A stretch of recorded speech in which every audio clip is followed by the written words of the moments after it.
గుంటూరులోని టీచర్స్ కాలనీలో భారీ అగ్ని ప్రమాదం జరిగింది. నగరంలో భూగర్భ డ్రైనేజీ పనుల కోసం తీసుకొచ్చిన పైపులకు మంటలు అంటుకున్నాయి. పెద్ద ఎత్తున మంటలు వ్యాపించాయి. దగ్ధంగా పొగలు అలుముకున్నాయి. కోర్టు కేసుల కారణంగా పనులు నిలిచిపోవడంతో నిర్మాణ సంస్థ గత 10 ఏళ్ల నుంచి పైపులను అక్కడే వదిలేస్తుంది.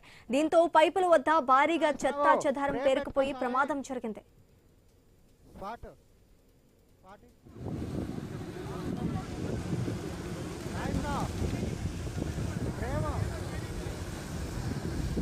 హలో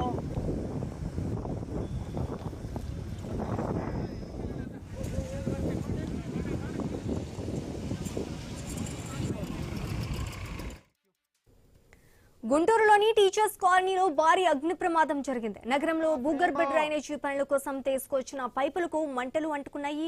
పెద్ద ఎత్తున మంటలు వ్యాపించాయి. దట్టంగా పొగలు అలుముకున్నాయి. కోర్టు కేసుల కారణంగా పనులు నిలిచిపోవడంతో నిర్మాణ సంస్థ గత 10 ఏళ్ల నుంచి పైపులను అక్కడే వదిలేసింది.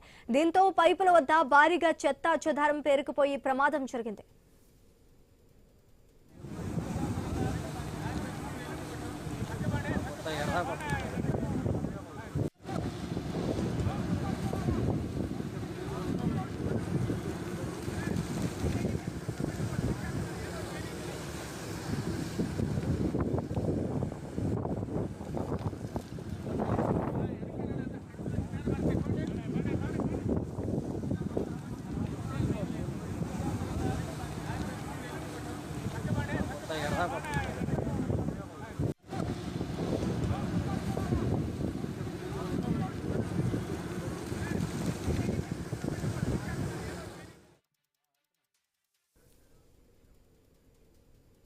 మాజీ మంత్రి